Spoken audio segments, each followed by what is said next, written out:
Je suis Adé Alpoki et aujourd'hui j'ai 22 ans. Je me sens comme beaucoup perdu dans une mer de où est-ce que je vais. Est-ce que la passion que je veux poursuivre s'apprête à mourir? Est-ce qu'on est essentiel en tant qu'artiste? Est-ce que la technologie, l'humain, la planète, la vie, la mort, l'amour, tout se mélange? Et je suis là, tout seul dans mon appartement de 10 mètres carrés à Paris, avec ce sentiment que je n'avance pas. Ou peut-être que tout avance sans moi.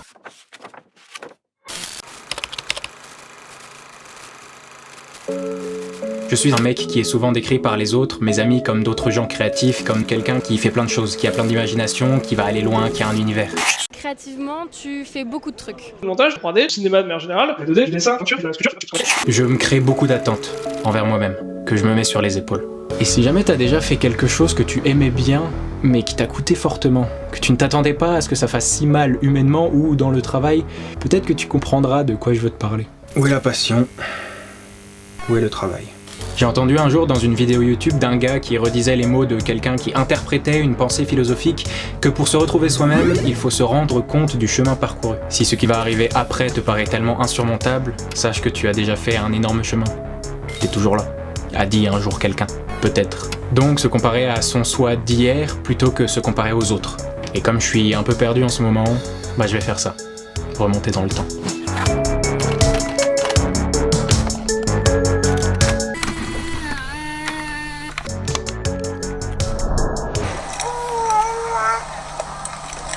Du plus loin que je me souvienne, j'étais curieux, toujours à chercher à comprendre comment fonctionnaient des choses. Je me retrouvais à déconstruire des montres, des machines, rien que pour savoir comment les reconstruire, décortiquer pour pouvoir faire soi-même. Et si je me pose et que j'y pense bien, la vraie première raison de mon côté créatif vient d'une des nombreuses décisions de mes parents. La première était de choisir dans quel système scolaire j'allais évoluer. Car oui, je suis né à Pékin en décembre 2000. Petit Augustin.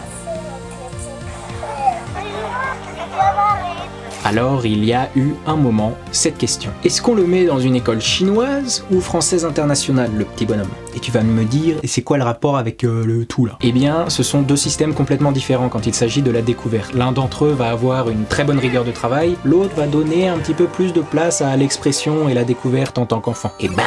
C'est avec ce premier choix que je me retrouve dans une école internationale et que je fais des dessins. C'est bête, et ce sont des trucs d'enfants faits en cours, mais c'est le début. Les activités extrascolaires, le sport, tout ça. Et bien sûr, lorsque j'ai dit un jour à mes parents que je voulais faire du cinéma, l'école proposant des cours de théâtre le mercredi soir, ils m'y ont inscrit. J'ai trouvé, acteur. Je veux faire ça. En grandissant, il y a une phrase qui m'a marqué, qui reste toujours avec moi, que je te transmets comme me l'a transmis un jour mon papa. Si tu n'as pas d'opportunité, crée-la. Alors c'est peut-être une de ces phrases bateau qu'on pourrait retrouver dans un livre de citations de motivation, mais elle a tout lancé et continue de me pousser dans ce que je veux faire, donc bon.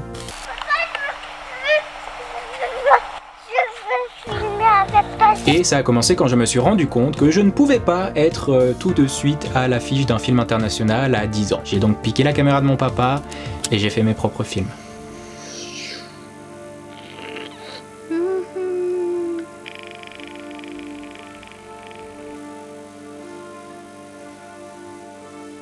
Voilà, pour moi qui est déjà mis. Mais papa! Ça a continué quand je me suis rendu compte que j'avais besoin d'acteurs.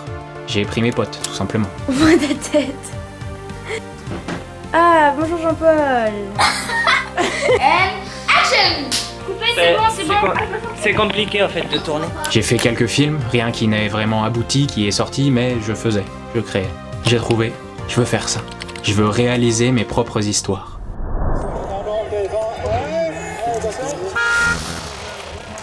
Ma ville natale, mon pays natal, mon continent natal dans lequel j'ai grandi, exploré, tout vécu, eu des amis qui plus tard se sont éparpillés à travers le monde, nous avons dû tout quitter en octobre 2015. Et ça, c'était pas prévu. Je débarque à Bordeaux avec une envie de ne pas être là du tout.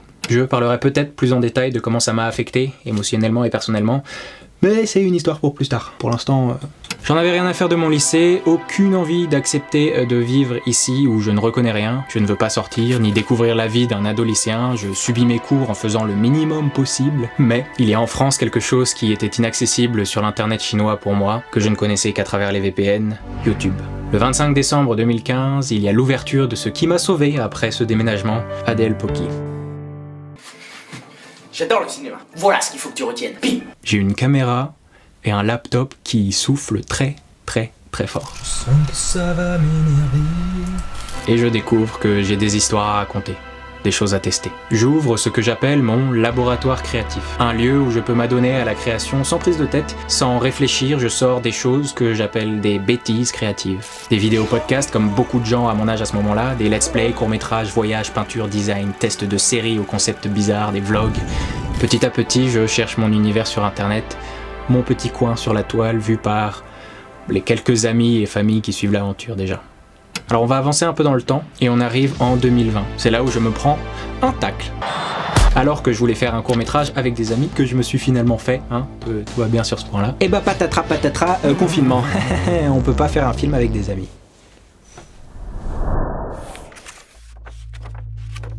Je me lance donc dans la création d'un film complètement tout seul. Un film mêlant animation, stop motion, prise de vue réelle, VFX, entre science-fiction, voyage onirique et rêve d'ailleurs. J'écris, je monte, je réalise, je fais les costumes, la musique, le montage, tout. Et en parallèle, je sors la série Making of du film, Moon, la création d'un film.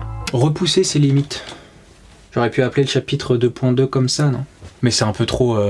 déjà reconstruire sa vie, là, je sais même pas comment je vais l'appeler, c'est bien.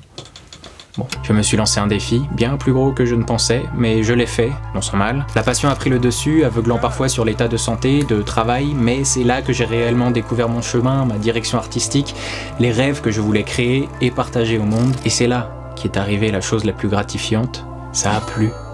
J'ai trouvé, faire voyager les gens avec mes histoires. Je peux faire ça toute ma vie maintenant. Quelque temps plus tard, je mets en scène un spectacle au Cours Florent de Bordeaux appelé Ama et la machine à lune, sur lequel je travaille avec des amis. Et oui, je peux et je veux faire ça toute ma vie. J'ai mis 2 ans à finir Moon, la création d'un film. Puis j'ai créé une émission, Créatalk, avec une très belle équipe. Je fais des lives avec une jolie communauté trop sympa qui me suit dans mes aventures. Je fais 2-3 jobs de montage et de design pour d'autres personnes. Mais et maintenant, t'en es où de tes rêves d'enfant acteur ? Quelles histoires est-ce que tu nous racontes en ce moment ? Où sont tes musiques ? Où sont tes créations ? Comment est-ce que tu fais voyager les gens ? À quoi elles ressemblent tes journées ? On attend la suite. Eh bien maintenant, je regarde mon poster affiché dans ma chambre comme un trophée de quelque chose que j'ai pu réaliser. Je regarde mon passé et ce que j'ai traversé et je me dis tout simplement que j'ai peur. Peur que ça marche plus, que ça refasse mal, qu'il me faille plus de temps. Peut-être que les gens attendent quelque chose. Moon 2, Mars, la nouveauté. Bête, hein. C'est exactement tout le contraire de ma pensée. Je considère depuis tout le temps qu'il faut créer, faire et lâcher dans la nature. Partager à ceux qui veulent suivre et eux diront ce qu'ils en pensent. Et il est où le laboratoire artistique de 2015 ?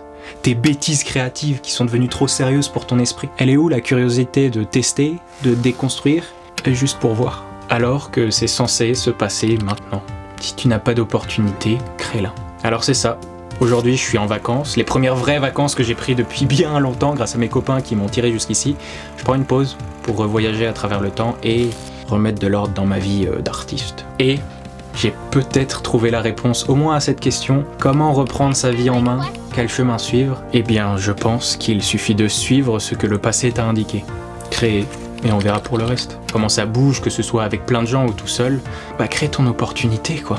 Et aujourd'hui, l'opportunité que je crée s'appelle Astromoon, mon association de création artistique. Et une nouvelle fois, je reprends ce laboratoire qui m'a fait si peur pendant 3 ans lorsque j'étais plongé dans Moon. C'est fini pour cette période-là.